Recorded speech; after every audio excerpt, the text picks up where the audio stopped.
all rely on trust, don't we? I mean, really rely on it, And especially with our money. absolutely. And our communities, the local institutions we think are there to help.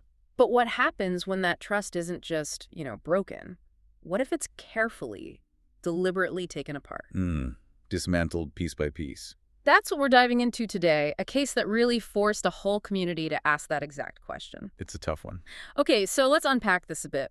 We're looking at a pretty big financial mess, really. Major irregularity, yeah. It's a 3.09 crore loan fraud, and it involves the Hatigam Multipurpose Cooperative Society, that's an MPCS in Anantnag. Right, basically a local community-run financial group. And this wasn't just like a small error found later. This was serious enough that the Crime Branch Kashmir, the CBK, The state-level investigator. they registered an FIR, that's the first information report, the formal police complaint. And importantly, they did that after the Anantnag Central Cooperative Bank itself raised the red flags. So the bank noticed something was wrong first. What's really insidious here, I think, is how this kind of fraud hits a cooperative society. How so? Well, these places are built on people knowing each other, neighbors helping neighbors, that sort of thing. Mutual benefit. Right, that community trust. So when a fraud happens there, it's not just about stealing money. It feels like it's weaponizing the very thing that's meant to make it strong, That social fabric. Yeah. Yeah. It exposes a specific vulnerability, maybe. Definitely. A vulnerability in these community-focused finance models that maybe we don't always think about. And that's exactly what we want to explore in this deep dive. Our mission really is to figure out how this actually happened. The mechanics of it. Yeah, from these fake loans they're talking about to the alleged collusion. What does it all tell us about, how watchful we need to be? Especially in those financial systems that are supposed to be closest to us, right? Right. So how did this whole scheme actually play out as the investigators start pulling at the threads? A pretty disturbing picture started to emerge. Yeah.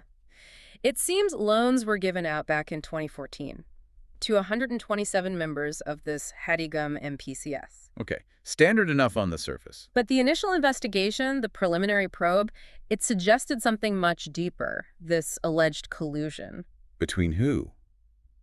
Bank officials and society members? That's what they're saying. Collusion to process fake loan cases. Fake how?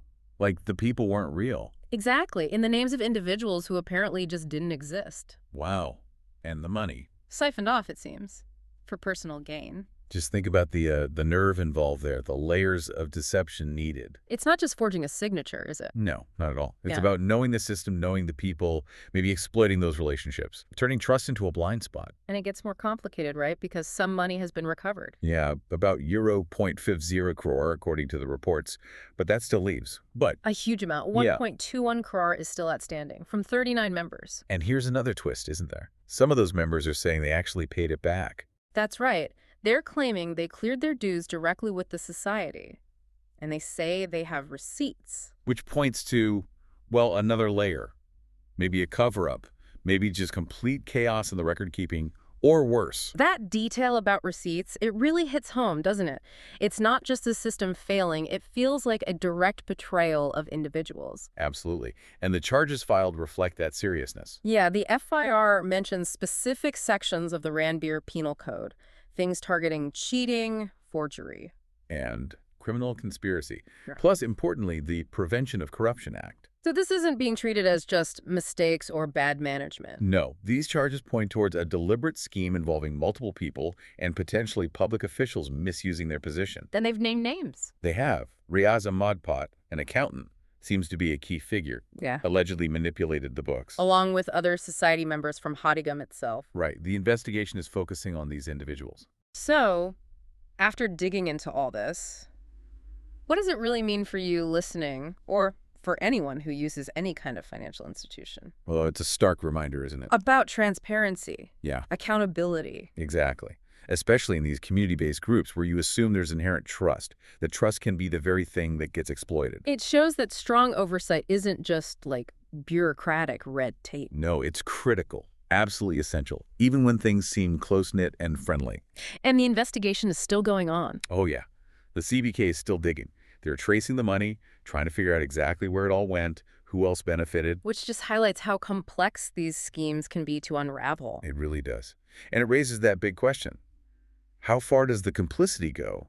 when the system itself seems compromised. Hmm. It shows the challenge, the huge challenge, in protecting financial systems from these really intricate, multi-layered plans. Hmm. Critical oversight, constantly watching, it's probably our best defense. It really is. So maybe the thought to leave you with is this.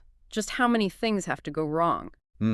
How many points of failure? Or how many deliberate, intentional acts of deception need to line up for a fraud this big to happen inside a system that's literally designed to help its own members? It's a sobering question. Definitely something to think about. Requires ongoing vigilance from everyone, really.